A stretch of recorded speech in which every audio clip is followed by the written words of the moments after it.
Welcome back, and live on ENCA on this Sunday evening from Cape Town in association with the Cape SA Jewish Board of Deputies, we are hosting another in a series of political debates that we have been running on the channel and will continue to do so until polling day on May the 8th. If you're just joining us, a very warm welcome to you, a warm welcome again to our large and very vocal audience this evening. Let me reintroduce the panel members to you. Ferlon Christians, ACDP Provincial Leader, Ebrahim Rassol standing next to him, Western Cape Head of Elections. You'll also know that he was a former Western Cape Premier. Winde, Western Cape Premier candidate, Western Cape Minister of Safety, and Herron on my far left in the orange shirt from the Good Party. He is the Secretary General. Let's move away, if we can, from issues of crime. I want to talk about this, and we'll start with you, Mr. Rassol, if we can. One of the big issues is a change in demographic in the province. You will concede that, won't you?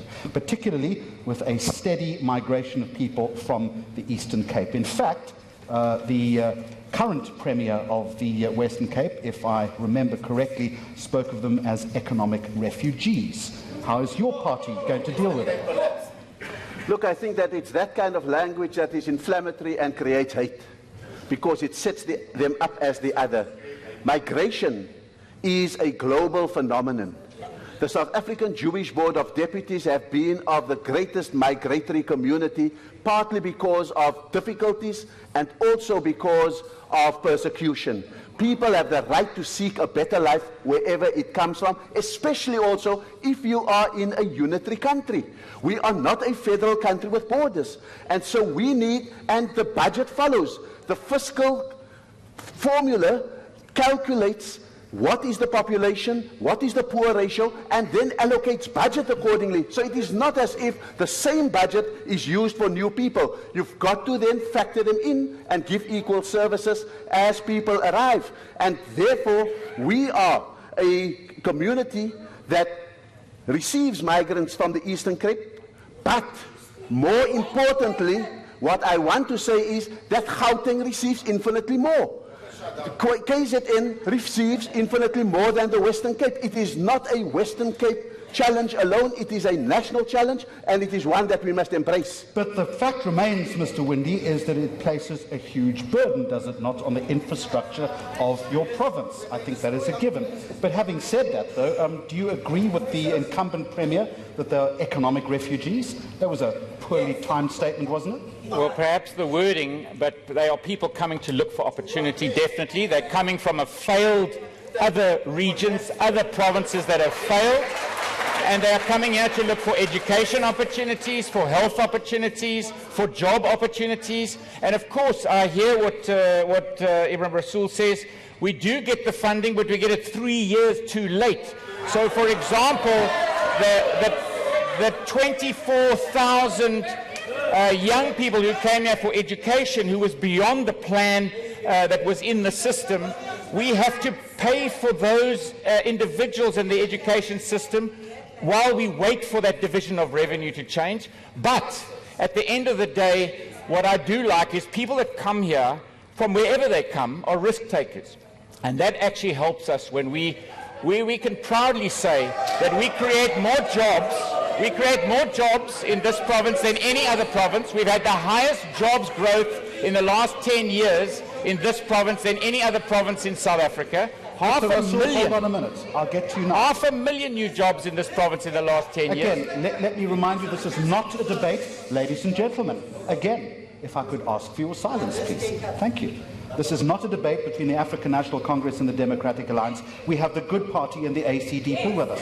Mr. Herron, do you have a better idea? Mr. Winde is absolutely right. It creates a huge burden on infrastructure in this province. It's a difficult conundrum. How would your party deal with it? I think that, let me start by saying that the difficulty I have is with the assumption that migration is from Eastern Cape to Western Cape only. I think we have to acknowledge that South Africa, like developing countries around the world, is facing urbanization at a rapid rate. And we shouldn't identify people as coming from the Eastern Cape, because what are we saying? We're saying those are black South Africans that are coming to the Western Cape. So let's stick with urbanization as the question. We already have 68% of South Africans are living in towns and cities, and then in the next 20 years that will move up to 80% of South Africans will move to towns and cities. And our towns and cities are not prepared for that rate of urbanisation. And so the Good Movement's manifesto and policy says we need to look at how we've structured our country in terms of its constitutional mandates and give cities and towns the powers and functions they need in order to prepare for urbanisation. Sorry? What needs to change in terms of that recalibration? We need towns and cities to have the housing function devolved directly to it, provinces passing on HSDG or Human Settlement Development Grant acting as a kind of bank account is not efficient. We need transport functions devolved directly to local government, and we need local government to be at the forefront of economic growth strategies, industrial strategies, because every town and city has its own unique strengths and weaknesses. Sorry, Mr. and they Herron, need to be prepared. Isn't that exactly what the Democratic Alliance believes in? No, it is not. Absolutely not. It is absolutely not what the DA is saying. The DA has a very confused message around devolution at the moment. The DA has got posters up saying that they would like a provincial rail system, which is not going to work. It's not devolution to local government. The DA does not support devolution of housing to local government. In fact, they have fought the city of Cape Town, who's been fighting. What's wrong with the provincial rail system, Mr. I beg your pardon? What's wrong with the provincial rail system? A provincial rail system would not allow us to integrate rail with the local services that are provided in towns and cities. According to whom and why? How? Justify that for me. The current public transport system in Cape Town, for example, has got My City Bus, a BRT system operated by the city government. It has a scheduled bus service called Golden Arrow Bus Service, which is operated under contract by provincial government. It has a Metro Rail service operated under the authority of the national government. You have 3 different scheduled public transport services operating under 3 different spheres of government. They need to be devolved, and they need to be under a transport authority that exists in the towns and in the cities. And the DA does not support that if they think that they can run a provincial rail service and integrate it with what the city needs to be doing. Mr. Christians, I'm going to... Thank you. I am going to come to you right now, but while you're preparing your answer, I am also going to invite members of the audience now to pose questions, and we have a microphone. I just want to find out who the person is who's going to run the microphone for us, and what we're going to do, we're going to be fair and we're going to be egalitarian about this. We're going to start on that side and move across. While we're waiting for the microphone to go across, Mr. Christians, again, talk to us about the problem, and it is a problem. All 3 gentlemen have conceded that migration into the Western Cape is placing a huge burden on infrastructure. How will your party deal with it? I think the important thing is migration is not a new thing. It's not a new thing, it's an ongoing thing, and we must embrace one another, because people is looking for a better future, and when they come, we must budget for that.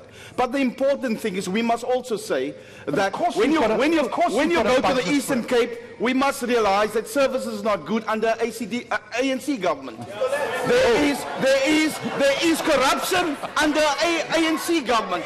There is maladministration under ANC government. So people want to migrate for a better future, and we must embrace them. We cannot say that people is refugees coming from a different province. That is not genius from the premier, the incumbent at the moment. So like I said, we must talk of language that we need one another, and we must embrace one another. It places an extra burden, but it happened for a long, long time, and you can budget properly when you do those things. Jeremy. Mr. Rassol, I'm going to go to the audience now. Thank you. And again, sir, welcome. If I can ask you to keep it short and sharp. Due to the aggression toward the LGBT communities, what will your parties do in defence of those communities and rights? Mr. Herron. I couldn't hear the question. The question is working with and I guess embracing and having the correct policies as far as the LGBT community is concerned. Is that in fact in your manifesto? Our manifesto and our values, as I've said, and now I'm going to say it for the 3rd time, it doesn't matter who you love. and we've fully embraced the LGBTIQ community. And I'm a leader of the party. I'm a gay man leading a party in South Africa. Mr. Herron, any politician in South Africa would be foolish to say the opposite. Do you have specific policies as far as the community is concerned in order, sir, to what? Understand them better, bring them into the fold better, to make things more equal for them? To defend their rights. Absolutely, we defend the rights of every South African. And I'm going to say it again, it doesn't matter what you look like, it doesn't matter where you come from, it doesn't matter who you pray to, and it doesn't matter who you love. You're protected by the South African Constitution, and you'll be protected by the good movement. Fellow Christians, does your party support gay marriage? No.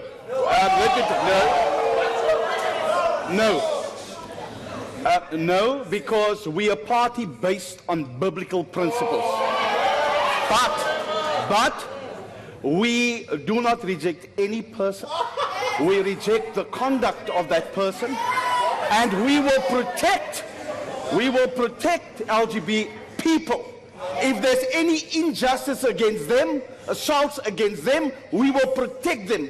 The only thing that makes us different is the acts that they, but we do not, our party is based on biblical principles, and according to our Bible, it's a sin.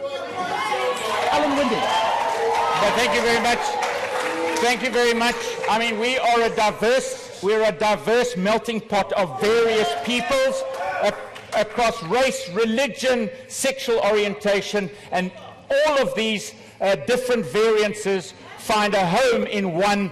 That's why we want South Africa for all. We believe absolutely in that constitution of our great country, and it gives every single orientation, no matter what it is, the exact same rights, and we will protect that right all the way to the end.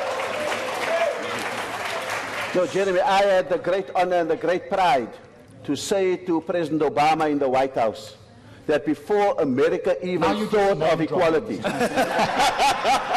before America could even think of equality, South Africa had passed the civil unions law. Before America could even get all its states on the side, South Africa had sponsored the resolution in the United Nations Human Rights Council in Geneva and led the motion for the inclusion and the protection of all people, especially those in the LGBTQI communities. Mr. Rassol, is that a view, though, espoused by all members of your party? You see, the point that I want to make is that we have a constitution and we have a law that protects a country against some of its basest instincts. We cannot ensure that every person is with us, and Mr. Christians may have his own idea, but Mr. Christians does not have the right to activate his discrimination. He can maintain a prejudice, but he cannot discriminate. He can act in fear, but he cannot indulge his ignorance on a matter like that. So what are the Let's take another question from the audience. Ma'am, short and sweet, please. Cool. With regards to your question on community safety, the ANC in the city of Cape Town only spent 8% of the money allocated to install CCTV cameras in their communities, while DA councillors spent about 94% of the allocated budget. Ebrahim Rassol stands here and lies about the ANC's plans for community safety, not to mention the fact that members of Provincial Parliament of the ANC played a massive role in instigating the protests this past 2 weeks in Khayelitsha and Caledon, not to mention at the national level. So my question goes to the Premier candidate, Ebrahim Rassol. What exactly forces you to lie so unprovoked?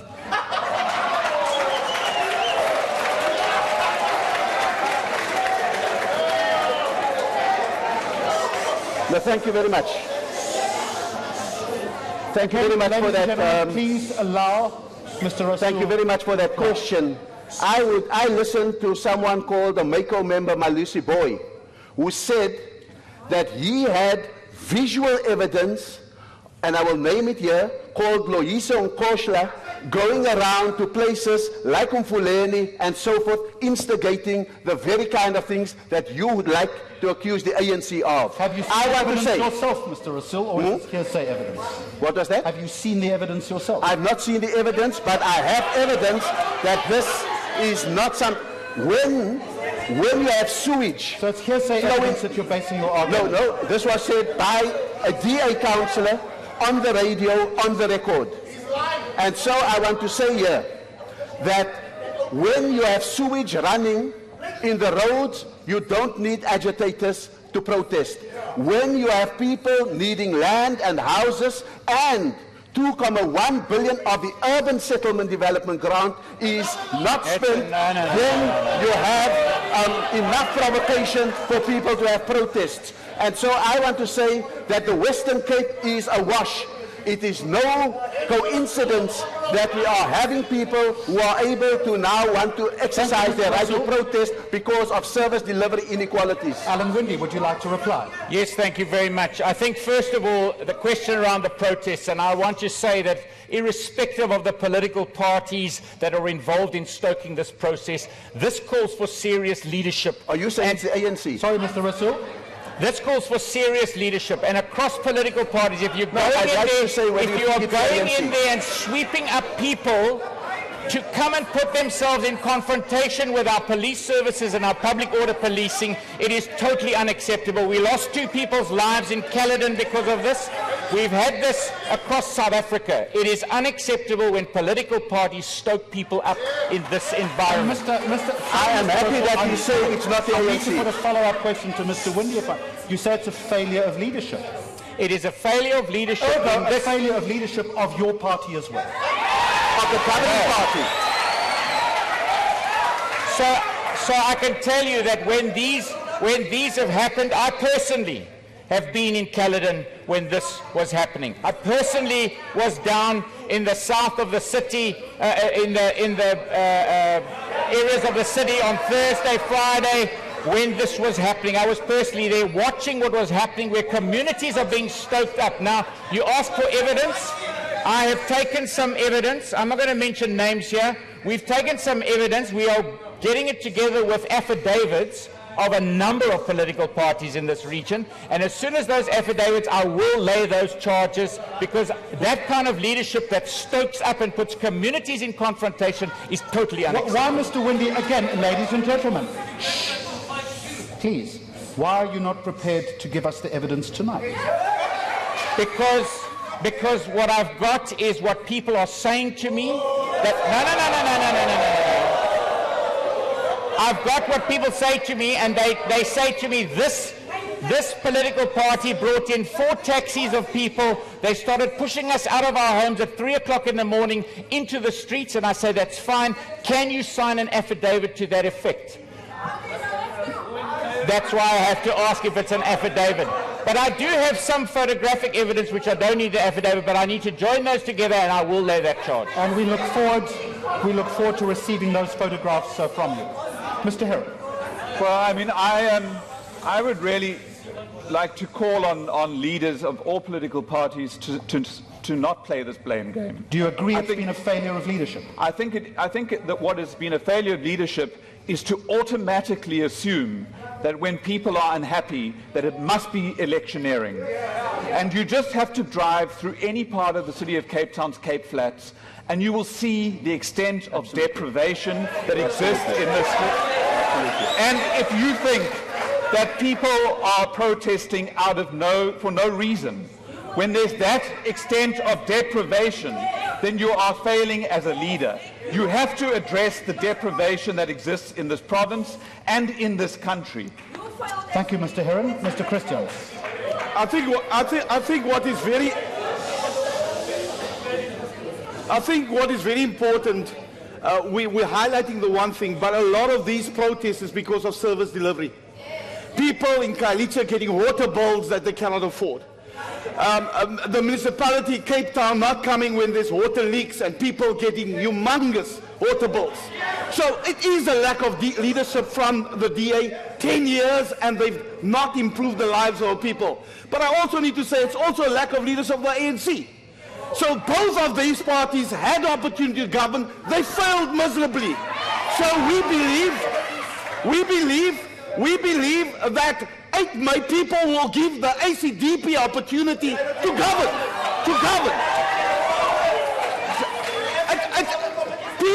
People are looking for trustworthy leaders. People are looking for God-fearing leaders. And the ACDP offers God-fearing leaders. Back to the audience. Over here, please.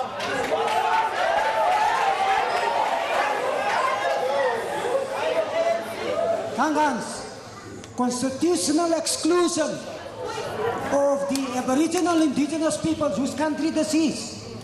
What about that? And forget about the traditional Khoisan and leadership bill, which emanated from the National Traditional Affairs Bill. It's an apartheid government thing. It's colonialism. We have been excluded. Nobody speaks about that. It's ugly. It's rape. The best constitution in the world. Ha! Brett Herron.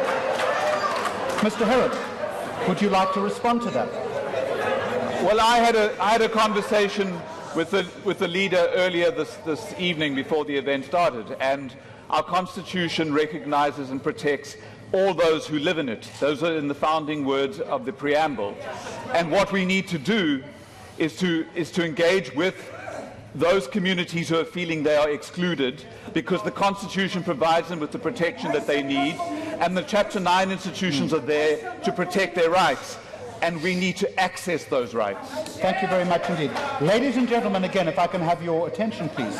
We have 5 minutes left in this debate. I am going to take a question from that side of the room and that side of the room, and I will give you all a little bit of time to wrap up. Sir, very quickly, please, can I ask? Thank you. Last week, President Ramaphosa promised 1 million houses within 5 years. With your experience in the housing sector, and a record of doubling delivery within just 2 years in Cape Town, do you think this is a realistic target to deliver? And if not, what changes do you think needs to happen to increase delivery and increase access to land and housing for South Africa? And Mr. Winde, if I can just pick up on that, you have been quoted as saying before that your party, again, ladies and gentlemen, silence please, your party would work harder to speed up delivery despite its progress would introduce schemes to help people build or buy their own homes. Yet we have a backlog of around 500,000 houses in this province, if I'm not mistaken. How will you deal with that gentleman's issue? Correct, and that's the same that obviously people coming to this province to look for opportunities. So we have that track record, over 100,000 title deeds where people take ownership of their own piece of land, in contradiction to much of what's being said at a national level about nationalizing pieces of land.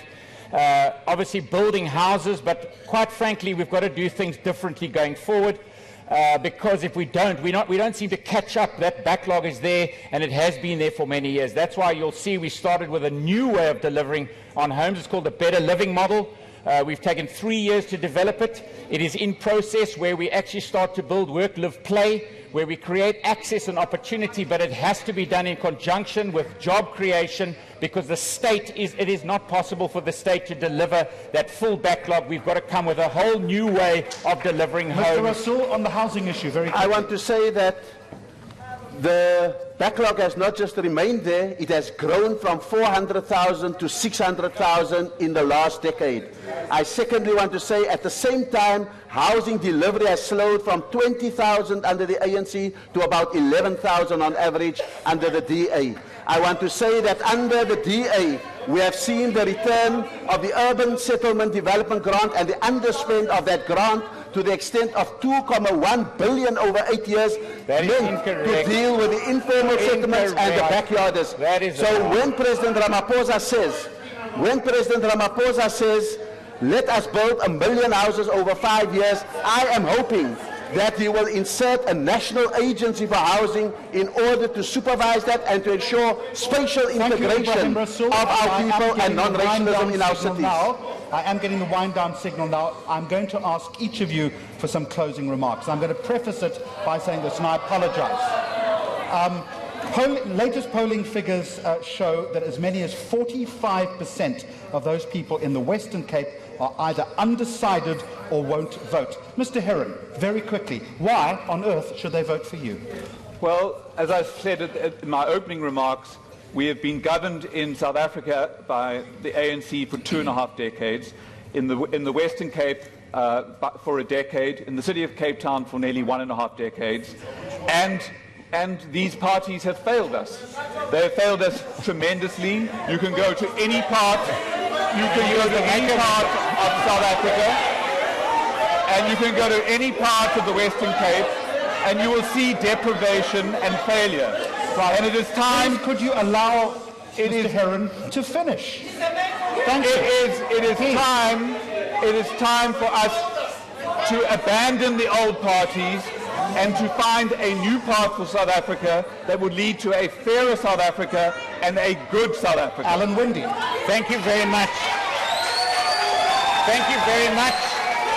My job over the last 10 years has been that of jobs. I think we've got a great track record in jobs, the highest performance in South Africa. Ladies and gentlemen, again, please could I ask you to let the candidate speak? Mr. Whether it's crime and fighting crime, we have a plan. Whether it's transport, public transport, we have a plan. In education, we have outperformed. 60% of our schools are no-fee schools. 80% of our schools are connected to free internet. Thank you very much indeed. Mr. Rassol. Thank you very much. Jeremy, this week, Standard & Poor's, the global rating agency, made one of the most profound pronouncements.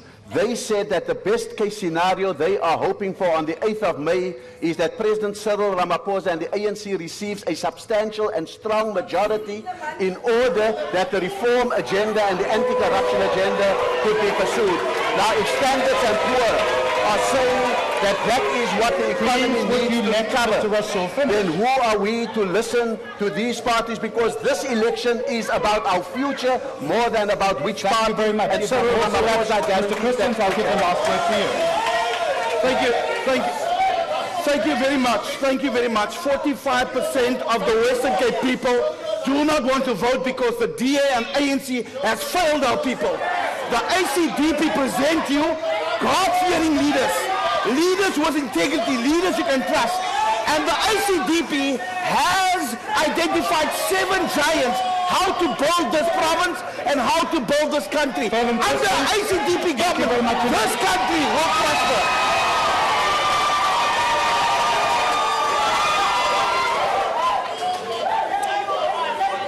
As with any political debate, it's always noisy, it's always rowdy, it's always a little messy. We don't always get to all of the issues. But these are the people in the Western Cape that are looking for your vote. Now, on May the 8th, it's up to you to make up your mind. Gentlemen, thank you very much. Good night.